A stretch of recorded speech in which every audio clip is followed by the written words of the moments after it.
Moi, c'est Nitsa, bélier ascendant lion, lune en lion. Ce qui me plaît par-dessus tout, c'est d'explorer les mystères de la vie, comprendre pourquoi on est comme on est et trouver des solutions pour exploiter au maximum ses potentiels. Ma maison 8 dominante me pousse à explorer ce qui est caché, à sortir de l'ombre les tabous, les mettre en lumière pour se transformer, se renouveler jusqu'à être parfaitement authentique. C'est pourquoi je t'accompagne grâce à l'astrologie, au transgénérationnel et à toutes mes compétences acquises au fil des années.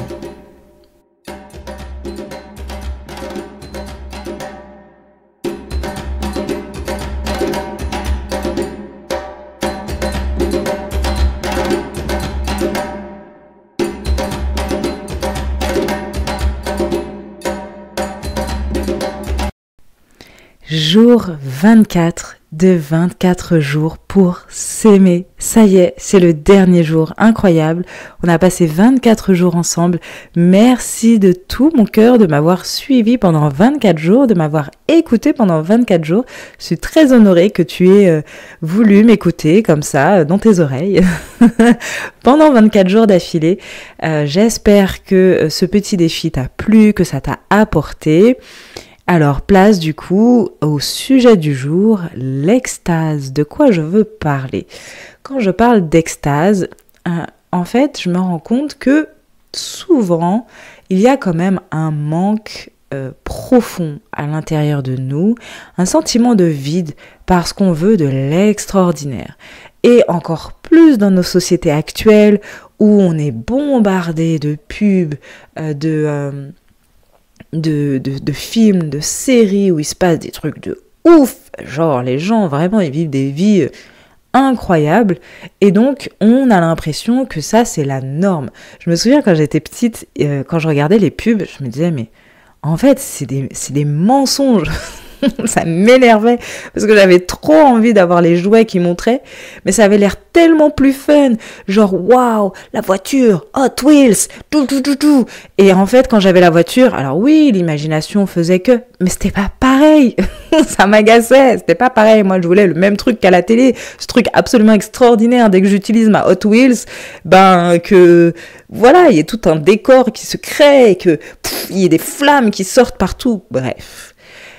Aujourd'hui, adulte, évidemment, on n'attend pas ça, on n'est pas, entre guillemets, bête comme ça, mais on n'est pas naïf. Mais il n'empêche, inconsciemment, on a cette idée qu'il nous faut des vies extraordinaires, incroyables, qu'il nous faut des relations amoureuses absolument épiques, qu'il nous faut un travail qui nous passionne 100% du temps, qu'on se réveille dans une chambre entièrement décoré, magnifiquement décoré, qui sent bon la lavande ou la fleur d'oranger, je ne sais pas quelles sont tes préférences, bref, etc. Et en fait, ça nous fait passer à côté d'instants précieux. Et en plus, ça nous rapetisse parce qu'on se dit que si on n'a pas une vie extraordinaire, des amis extraordinaires, que quand on passe des moments avec nos amis, c'est pas l'éclate totale, qu'on n'est pas mort de rire, que notre travail n'est pas 100% motivant et épanouissant, que blablabli, blablabla, que nos vêtements ne sont pas dignes de grands couturiers, c'est que vraiment... on mérite pas grand-chose, quoi. Notre vie, elle est nulle. Si notre vie, elle est nulle, encore une fois, c'est notre faute. C'est parce qu'on est nul. Voilà, des raccourcis qui se font comme ça dans notre tête, inconsciemment. Or, par exemple, le taureau a beaucoup à nous apprendre sur vivre l'instant présent et, voir les merveilles en toutes choses. Ce café que l'on savoure, ce gâteau que l'on mange, c'est ce parfum que l'on met sur soi à un moment donné, cette nouvelle coiffure qu'on se fait, sur ces instants de silence avec nos amis, sur ces instants où on n'a pas besoin de combler les vides parce qu'on est bien avec l'autre, sur le fait que aujourd'hui mon travail il est pas motivant, mais qu'est-ce qui me rapporte de la tunasse? Et cette tunasse, elle me met en sécurité et c'est génial. Ok, donc au lieu de chercher peut-être l'extase en tout, de se rappeler qu'on est comblé malgré tout dans nos vies, qu'on est comblé à l'intérieur de nous et que l'extraordinaire, en fait, il est déjà là et qu'il n'a pas besoin de ressembler aux films, aux séries, aux publicités. L'extraordinaire, c'est pas ça, c'est pas ce qu'on nous montre, cette extase constant, c'est pas ça la vraie vie et c'est pas ça l'amour de soi, c'est pas comme ça qu'on va combler notre vide intérieur parce que malheureusement, quand on cherche trop ça, on va combler notre vide en sortant avec des mauvaises personnes, en multipliant les conquêtes, en buvant de l'alcool, en utilisant de la drogue, en mangeant beaucoup plus, en se droguant aux séries et films, aux romans, etc., etc. On vit plus dans la réalité. Et quand on est face à la réalité, c'est un gros choc. Et genre, pouah, ça fait un effet bombe, en fait. On se dit, mais c'est horrible ma vie, et donc je suis horrible. Raccourci, comme d'habitude. Donc, mon conseil aujourd'hui, c'est de ne pas chercher à atteindre l'extase quelque part. Parce qu'il existe, en fait, aucun endroit où chercher l'extase. De ne pas attendre des miracles. D'attendre, bien évidemment, d'améliorer sa vie. Évidemment. Mais pas attendre un miracle, une quête spirituelle absolument fantastique, waouh, enfin un truc genre t'as l'impression d'être le Dalai Lama ou le Bouddha, enfin d'avoir forcément, pour se sentir bien et grand et puissant, de vivre des phénomènes psychiques extraordinaires, d'avoir des dons psychiques extraordinaires. Quand je parle des fois de dons, j'ai dit que je vais mettre en avant les dons de la personne via le thème astral. Les gens s'attendent à ce que je leur dise qu'ils sont des chamans de naissance, qu'ils ont des dons pour, je sais pas, guérir du feu, je sais pas quoi. En fait, les dons, c'est tranquille. C'est des qualités que tu dois donner au monde. C'est tout. Et tout le monde a des dons, du coup. Tout le monde a des choses à donner au monde, à partager au monde. C'est juste ça. On n'est pas obligé de rentrer dans un truc mystique, grandiose, extraordinaire. Ok ?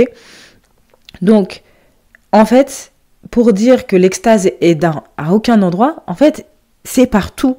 En fait, essaye aujourd'hui d'être émerveillé en regardant un paysage, en regardant une fleur, en regardant un insecte, tu vois, en goûtant vraiment la joie simple dans ta vie, de cultiver le rire, mais pas un rire forcément extraordinaire, on est mort de rire non-stop, non, cette chaleur du cœur, de profiter de ces instants chaleureux avec les autres, d'être vraiment dans l'émerveillement. Comment est-ce qu'aujourd'hui tu peux être dans l'émerveillement de ta vie, là, maintenant, de voir que, en fait, dans ta vie, alors je suis désolée si tu traverses quelque chose de difficile en ce moment, une période difficile, mais même dans les périodes difficiles, en fait, il y a des petits moments de douceur, des petits temps d'extase où tu peux profiter de petits instants de bonheur et de joie, de chaleur, etc. Même dans une situation difficile où tu dois, t'es stressé, tu dois faire face à des deuils, etc. Il y a toujours dans une journée au moins une petite douceur, un petit émerveillement. Tu peux prendre quelques instants pour regarder une fleur, se dire, ou regarder ces plantes qui sortent des rochers. T'as déjà vu ça? C'est incroyable. Quand tu vas dans les forêts et qu'il y a des arbres qui sortent des rochers parce que la force de vie de ces plantes, bref, s'émerveiller de ça, s'émerveiller de voir les oiseaux, s'émerveiller, se dire que waouh, j'ai une amie qui m'a appelé, qui m'a réconforté, ces petites douceurs. Comment est-ce que tu peux t'émerveiller de tout? Je finis par une citation de Salomé. Nous remarquons rarement que nous vivons au milieu de l'extraordinaire, que le merveilleux est un des aspects familiers de la réalité, qu'il y a dans l'infinie patience des jours, la sève ardente de l'amour déposé à l'origine de toute vie. Parce que pour t'aimer, c'est t'émerveiller de cet amour qui est partout autour de toi. Vraiment. Il y a de l'amour autour de toi. Partout, en fait. Cet amour un peu symbolique, divin, cet amour d'union, cet amour d'harmonie, cette harmonie, elle est partout autour de toi. Même dans des moments difficiles, tu peux trouver une petite chose autour de toi qui va te permettre en fait de voir que l'amour est partout autour de toi. Et donc si c'est partout autour de toi, ça peut être aussi dans ton cœur, je te le souhaite. J'espère vraiment que ce petit défi de 24 jours pour s'aimer t'a plu. On va reprendre ensuite le rythme de un épisode par semaine tous les mercredis.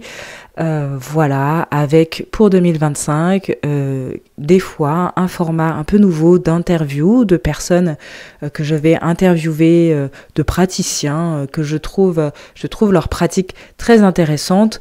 Et donc j'avais envie, ce que je faisais avant, il y a quelques années sur Instagram, d'interviewer des praticiens qui expliquent leurs outils, etc. pour, bien évidemment, dans le bien-être.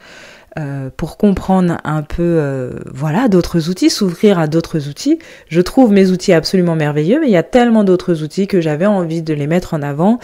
Et évidemment, un programme qui va sortir fin janvier, peut-être mi-janvier, on verra si j'y arrive, mais en tout cas qui va allier un peu tout ça, cet amour de soi, l'amour des autres et le lien avec l'argent, parce que notre valeur, notre rapport à notre valeur, que ce soit familial, que ce soit durant notre enfance, ou même grâce au thème astral, a un lien avec notre façon de gérer l'argent.